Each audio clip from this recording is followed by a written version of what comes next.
내 동생. 그것은 끔찍한 사고였다. 여느 때와 다름없이 집 앞에서 횡단보도를 건너던 동생이 과속으로 달리던 음주 차량에 치여 중상을 입는 사고를 당했던 것이다. 허리 디스크가 파열되고 대퇴부 우측 골절상을 입은 동생은 몇 차례에 걸쳐 대수술을 받았지만 결국 하반신에 마비가 와 평생 장애를 안고 살아가게 됐다. 비장애인에서 장애인이 되고 만 것이었다. 당시 동생의 나이 20, 이제 막 대학에 들어가 캠퍼스의 낭만을 꿈꾸던 20살 청년은 수술과 재활을 반복하는 끔찍한 현실 속에서 악몽과도 같은 나날을 보내게 됐다. 나에게도 동생의 사고는 큰 충격으로 다가왔다. 이전까지 이따금씩 마주하는 장애는 나와는 먼 타인의 얘기일 뿐이었다. 장애를 안고 살아가야 하는 삶이 안타까우면서도 그저 남의 일이라고만 생각하고 지나쳤다. 내 동생이 장애인이 되고 내가 장애인의 가족으로 살아가게 될 것이라고는 꿈에도 상상하지 못했다. 동생이 입원한 병원으로 향할 때면 늘 발걸음이 무거웠다. 온몸이 만신창이가 된 동생을 볼 때면 감정이 한없이 무너져 내렸다.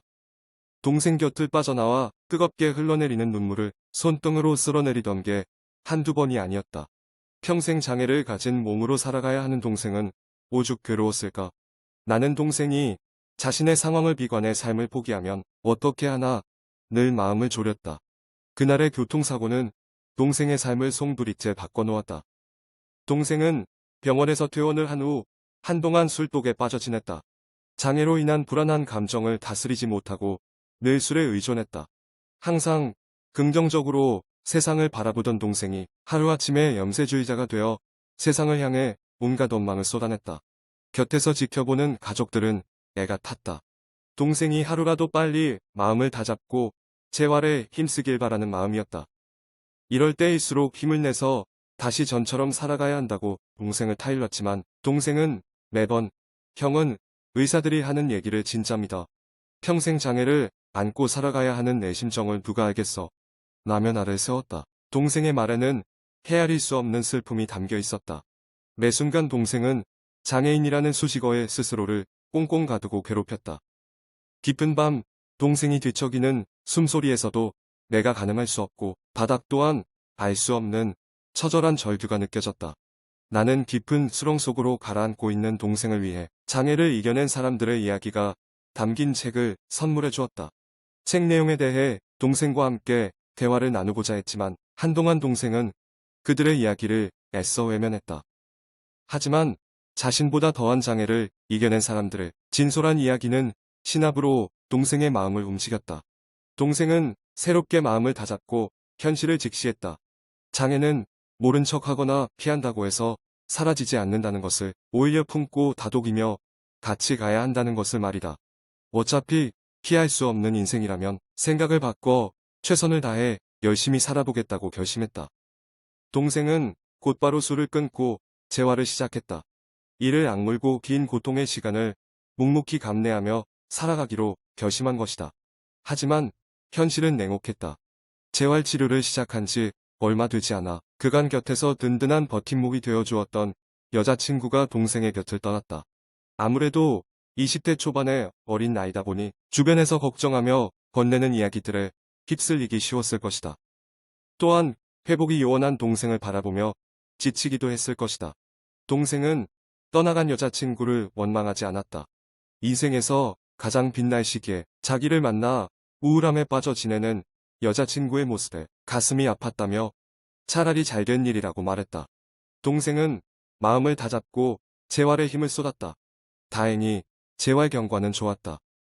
긴 시간에 걸쳐 재활 치료를 마친 동생은 휠체어를 타긴 하지만 어느 정도까지는 스스로 신체를 통제할 수 있을 만큼 몸을 회복했다. 앞이 보이지 않던 어둡고 긴 터널을 가까스로 빠져나와 세상과 다시 마주하게 된 것이다. 다만 동생과 내 눈앞에는 이전과는 전혀 다른 세상이 펼쳐졌다. 동생이 장애를 얻기 전에는 아무렇지도 않았던 일들이 갑자기 큰 불편함으로 다가왔다. 장애인이라는 이유로 부당한 대우를 겪고 선입견이 섞인 시선을 받기도 했다.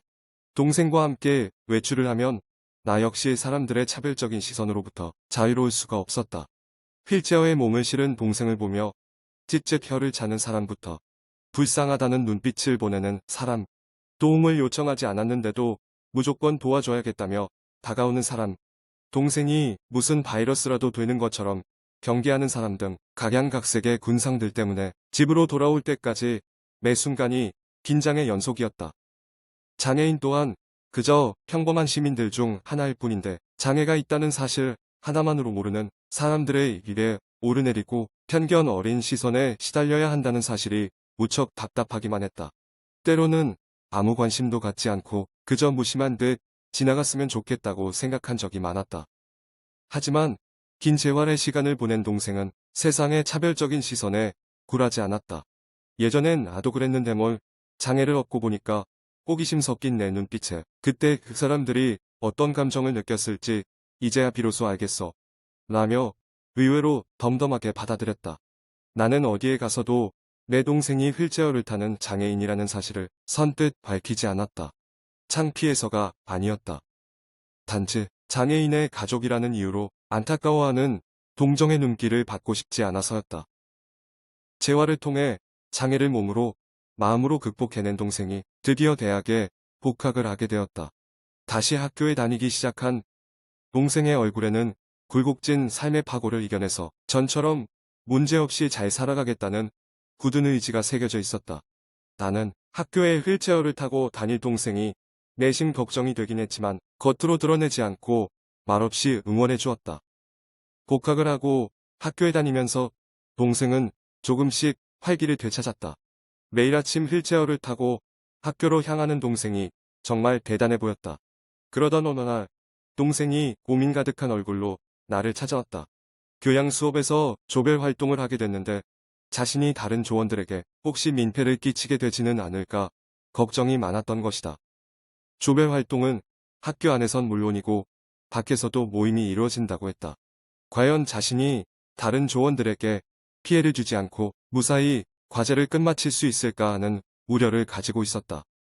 다행히 조원들은 동생을 세심하게 배려해주는 좋은 사람들이었다. 불쌍하다는 이유로 무턱대고 동생을 동정하지 않았다. 조원들과 처음으로 외부 활동을 나간 날 가게에 들어갔다가 휠체어를 탔다는 이유로 입장을 거부당했지만 자신의 일처럼 생각해주는 조원들 덕분에 상처받지 않고 웃어넘길 수 있었다. 동생은 학기가 끝나갈 때쯤엔 조원들과 헤어지는 걸 무척 아쉬워했지만 앞으로도 계속 정기 모임을 갖기로 했다며 위안을 삼았다. 조원들은 동생의 삶에 큰 활력소가 되어주었다. 방학 중에도 조원들을 만나러 학교에 간다며 신나하는 동생을 보고 나까지 행복한 감정에 빠져들었다. 그런데 새 학기가 시작될 때쯤 동생의 얼굴에 다시 근심이 어리기 시작했다. 혹시 조원들과 무슨 문제가 있는 건 아닌가 싶어 요즘도 그 친구들 잘 만나? 라고 물었더니 자주 보지 라고 말했다. 그러면서 우물쭈물 한참을 고민하다가 내게 마음속에 있는 고민을 털어놓았다. 같은 조원들 중 한 명인 여학생을 짝사랑하게 됐다는 것이었다. 아무래도 자신이 장애인이라는 사실에 자격지심을 느낀 나머지 고백을 하지 못하고 있는 눈치였다. 특히 과거의 여자친구가 자신을 버리고 떠났던 것도 생각나 더욱더 위축이 된다고 토로했다. 나는 동생에게 장애인과 비장애인과의 연애로 생각하지 말고 남자 대 여자의 관계로 바라볼 것을 주문했다. 자신이 상대를 얼마나 좋아하는지만 확실히 밝히면 되고 그 다음부터는 온전히 상대가 결정할 일이라고 말했다. 설사 고백을 받아들이지 않는다고 하더라도 그건 동생이 이성으로서 마음에 들지 않아서이지 장애인이기 때문은 아닐 것이라고 조언했다. 나의 충고에 동생은 큰 용기를 냈고 다행히도 상대 여학생은 동생의 마음을 기꺼이 받아들여줬다. 이 일을 계기로 동생은 인생에 큰 깨달음을 얻게 되었다. 간절한 마음으로 진심을 다하면 어떠한 일이라도 반드시 이루어낼 수 있다는 믿음이 생겼다고 했다. 예기치 않게 찾아든 절망이 뾰족한 가시가 되어 동생의 몸과 마음을 여기저기 난도질한 지도 어언 20여 년. 세상의 차가운 시선도 냉혹한 현실도 동생의 굳은 의지를 쉽사리 꺾지는 못했다. 오히려 비 온 뒤에 더욱 단단해진 땅처럼 동생도 단단하게 여물었다. 대학을 졸업한 후 천신만고 끝에 꿈에 그리던 곳에 취업을 했고 지금도 세상의 편견과 싸워나가며 최선을 다해 살아가고 있다. 가끔 내가 삶에 지치거나 가슴이 시려 동생에게 전화를 하면 형, 천둥 치고 비바람 쏟아지는 날만 있을 줄 알았는데 살아보니까 흐린 날이 가고 나면 맑은 날이 또 찾아오더라. 형도 힘내라며 오히려 나를 격려해준다. 장애를 얻은 후 온갖 시련과 어려움을 이겨낸 동생의 모습은 언제 봐도 대견하고 뿌듯하다. 여전히 세상을 밝게 바라보며 온 가슴으로 푸른 바람을 맞으며 살아간다. 내 동생은 장애인이 아닌 그저 평범한 우리 사회의 시민일 뿐이다.